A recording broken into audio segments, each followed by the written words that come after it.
ಬರೀ ಅನ್ನ ಸಾರು ತಿಂದು ಬೋರ್ ಆಗಿದೆಯಾ? ಖಾರವಾಗಿ ಏನನ್ನಾದರೂ ಸುಲಭವಾಗಿ ಮಾಡುವಂತಹ ಅಡುಗೆ ಬೇಕಾ? ಹಾಗಿದ್ರೆ ಖಂಡಿತ ಈ ರೆಸಿಪಿಯನ್ನು ನೋಡಿ. ಬರೀ ಒಂದು ಸಾರಿದೆ, ಸಾಂಬಾರಿದೆ ಅಂತನ್ನುವಾಗ ತುಂಬ ರುಚಿಯಾಗಿರುವಂತಹ ಸೈಡ್ ಡಿಶ್ ಇಂಗು ಮೆಣಸು.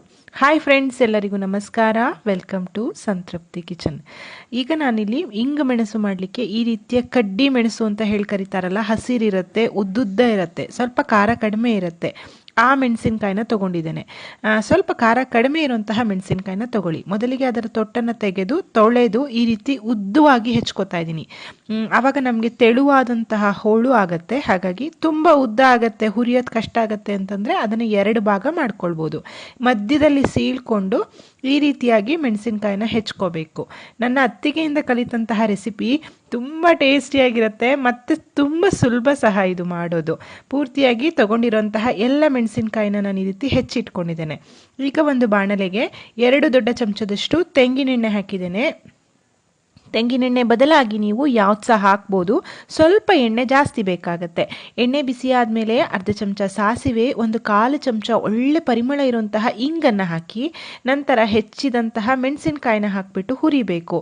ಹೆಸರೇ ಹೇಳೋ ಹಾಗೆ ಇಂಗು ಮೆಣಸಾಗಿರೋದ್ರಿಂದ ಇಂಗಿನ ಪರಿಮಳ ಸ್ಟ್ರಾಂಗ್ ಆಗಿ ಇರಬೇಕು. ಇಲ್ಲಿ ಮೆಣಸಿನ್ಕಾಯಿ ಸ್ವಲ್ಪ ಬಿಳಿ ಆಗಬೇಕು, ಚೆನ್ನಾಗಿ ಫ್ರೈ ಆಗಬೇಕು. ಮೇಲ್ಮೈ ಬಿಳಿ ಆಗೋ ತನಕ ನೀವು ಇದನ್ನು ಹುರ್ಕೋಬೇಕಾಗತ್ತೆ. ಸಣ್ಣ ಉರಿಯಲ್ಲಿ ಕೈ ಬಿಡದೆ ಹುರಿತಾ ಇರಿ. ಹುರಿಯುವಾಗಲೇ ಇದಕ್ಕೆ ನಾನು ಒಂದು ಚಮಚದಷ್ಟು ಉಪ್ಪನ್ನು ಹಾಕ್ತಾ ಇದ್ದೇನೆ.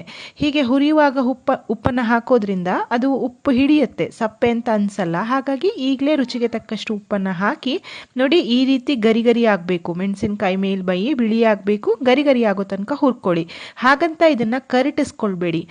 ಈಗ ಇದನ್ನು 2 ರೀತಿಯಲ್ಲಿ ನಾನು ಮಾಡೋದನ್ನು ತೋರಿಸ್ತಾ ಇದ್ದೀನಿ. ಎರಡನ್ನೂ ಸ್ವಲ್ಪ ಸ್ವಲ್ಪ 2 ಬೌಲಿಗೆ ಹಾಕ್ಕೊಳ್ತಾ ಇದ್ದೇನೆ.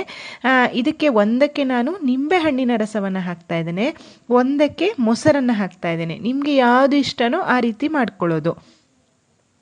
ನಿಂಬೆ ಹಣ್ಣಿನ ರಸವನ್ನು ಒಂದಕ್ಕೆ ಸೇರಿಸ್ತಾ ಇದ್ದೇನೆ. ಇದು ಒಂಥರ ಬೇರೆ ರುಚಿಯಲ್ಲಿ ಇರುತ್ತೆ. ಇದನ್ನು ನೀವು 1-2 ದಿನ ಇಟ್ಟು ಸಹ ತಿನ್ಬೋದು, ಏನೂ ಆಗಲ್ಲ. ಮೊಸರನ್ನು ಹಾಕಿದ್ರೆ ಅದು ಸಹ ತುಂಬ ಬೇರೆಯಾಗೇ ಇರುತ್ತೆ. ಅನ್ನದೊಟ್ಟಿಗೆಲ್ಲ ಕಲಸಿ ತಿನ್ನಲಿಕ್ಕೆ ತುಂಬ ರುಚಿಯಾಗಿರುತ್ತೆ. ಆದರೆ ಇದನ್ನು ಬೇಗ ಖಾಲಿ ಮಾಡಬೇಕಷ್ಟೆ.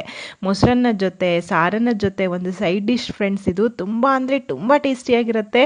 ಈ ಖಾರ ಪ್ರಿಯರಿಗೆಲ್ಲ ಹೇಳಿ ಮಾಡಿಸಿದಂತಹ ರೆಸಿಪಿ. ಪರ್ಸ್ನಲಿ ನನಗೆ 2 ಇಷ್ಟ. ನೀವು ಇದನ್ನು ಮೊಸರು ಹಾಕಿ ಸಹ ಮಾಡ್ಬೋದು, ನಿಂಬೆ ಹಣ್ಣಿನ ರಸ ಹಾಕಿ ಸಹ ಮಾಡ್ಬೋದು. ಇಲ್ಲ ಅಂದರೆ ಇನ್ನೊಂದು ರೀತಿ ಹುಣಸೆ ಹಣ್ಣಿನ ರಸ ಸಹ ಹಾಕಿ ಮಾಡ್ಬೋದು, ಚೆನ್ನಾಗಾಗತ್ತೆ. ರುಚಿಯಾಗಿರುವಂತಹ ಇಂಗು ಮೆಣಸು 5 ನಿಮಿಷದಲ್ಲಿ ತಯಾರಾಗಿದೆ. ನಾನಿಲ್ಲಿ ಜಸ್ಟ್ ಒಂದು ಬೇಳೆ ಸಾರು ಮಾಡಿದ್ದೆ, ಅದರೊಟ್ಟಿಗೆ ಇಂಗು ಮೆಣಸನ್ನು ಸರ್ವ್ ಮಾಡ್ಕೊತಾ ಇದ್ದೀನಿ ಅನ್ನದೊಟ್ಟಿಗೆ. ಆಗಲೇ ಹೇಳಿದಾಗೆ ನನಗೆ 2 ಇಷ್ಟ, ಸೊ ನಾನು 2 ಹಾಕ್ಕೊಂಡಿದ್ದೀನಿ. ನೋಡಿದ್ರಲ್ಲ ಫ್ರೆಂಡ್ಸ್, ಎಷ್ಟು ಈಸಿ ಇದೆ ಮಾಡೋದು ಅಂತ. ಖಂಡಿತ ರೆಸಿಪಿ ಟ್ರೈ ಮಾಡಿ, ಹೇಗಾಯ್ತಂತ ತಿಳಿಸಿ. ಅದಕ್ಕೂ ಮುಂಚೆ ವಿಡಿಯೋವನ್ನು ಲೈಕ್ ಮಾಡಿ, ಶೇರ್ ಮಾಡಿ, ಕಮೆಂಟ್ ಮಾಡಿ. ಮತ್ತೊಂದು ಅಡಿಗೆಯೊಂದಿಗೆ ಮತ್ತೆ ಬರ್ತೇನೆ. ಅಲ್ಲಿವರೆಗೂ ಧನ್ಯವಾದಗಳು. Thank you for watching. Thank you.